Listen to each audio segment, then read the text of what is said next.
Беше тоа на 30. август 1990 кога во селото Радишан и Скопско се поставени и осветени темелите на манастирот Свети Наум Охридски.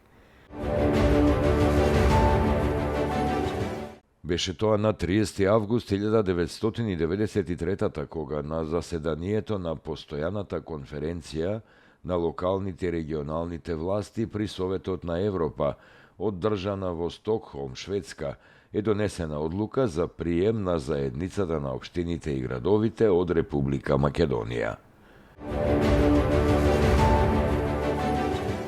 Беше тоа на 30. август 1994 кога во Скопје е отворен информативниот центар на Јапонија.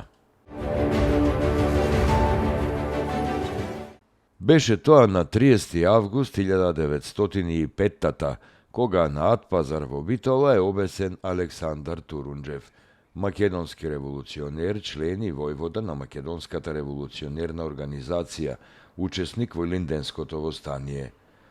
Кон крајот на 1904 година во селото Ајтос Леринско бил предаден од шпионот Митре Гинков за 150 жолтици. Бил заробен и одведен во битолскиот истражен затвор. Таму бил подложен на големи измачувања и држен цела година. Турскиот суд во Битола на 29. август 1905 година го осуди на смрт, а казната беше извршена со јавно бесење на битолски Атпазар на 30. август 1905 година. Турунџев со пранги на рацете и нозете најпрво бил изложен на плоштадот во Битола, потоа поворката тргнала од Саат кулата крај Безистенот, реката Драгор, па се до Атпазар. Турунџев бил сместен во запрежна кола, а напред одел Телал, која читал веста дека тој ќе биде екзекутиран. Кон поворката се приклучиле над 3000 битолчани. Збунетиот православен свештеник пред екзекуцијата го прашал: "Кои се твоите последни зборови?" Тогаш Александро Турунџе се поткачил на некаков кош, го фатил јажето, ги подигнал очите кон небото и извикал: "Македонија ќе биде слободна." По извикот сам си ја ставил јамката на вратот и се обесил. На 30. август 1994 година во Скопје умре Бранко Костовски, македонски ликовен уметник, долгогодишен сценограф во Македонскиот народен театар.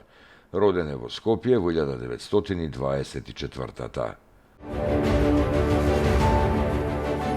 На 30. август 2013 година во Скопје почина Цветанка Најчевска, редовен професор во пензија на земјоделскиот факултет при Универзитетот Свети Кирил и Методи. Професор Најчевска работеше во областа на генетиката, семепроизводството и експерименталната статистика на додипломски и постдипломски студии. Беше ментор на многубројни магистерски и докторски дисертации, исто така и визитинг професор на Универзитетот Ломоносов во Москва. На 30. август 2013 година почина ирскиот поет, драмски писател, преведувач и нобеловец Шејмас Хини, кој во 2001 година го доби златниот венец на Струшките вечери на поезијата. Хини е роден во Мозбон, Северна Ирска, во 1939 година. Добитник е на голем број меѓународни награди, меѓу кои Нобеловата за литература во 1995.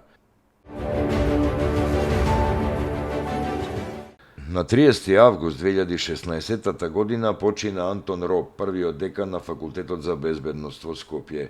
Тој активно учествувал во формирањето на криминалистичките лаборатории, одделението за дактилоскопска идентификација и криминалистичкиот музеј при МВР. Роб бил избран за прв декан на тогаш формираниот Факултет за безбедност. Автор е на повеќе трудови од криминалистичката област и учествувал на повеќе меѓународни собири, од кои најзначаен е колоквиумот на Интерпол во Париз.